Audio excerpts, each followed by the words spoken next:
Hey guys, so today I'm going to show you how to install Git on your MacBook.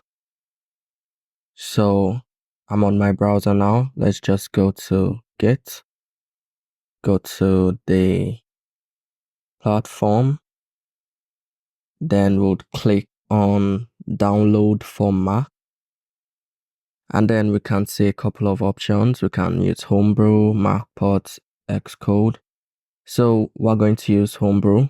So I'll click on homebrew.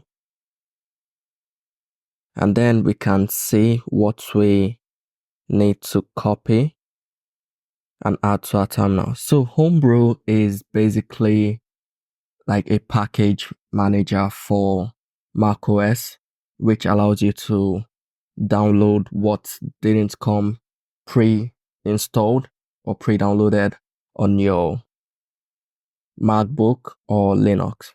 So just copy this and then open my terminal. Oh, sorry. Open my terminal and then just bring this up, clear, and then paste it here. So once you paste it, you click on enter.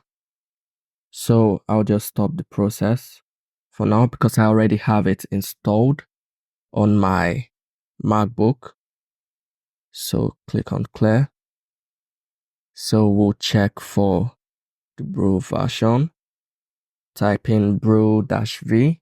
So it's going to show you the version, homebrew version. This mine is 4.2.14. So this shows that it has already been installed. So now what we can do to install Git is do brew install Git. So click on enter. Then it's going to go through all the processes.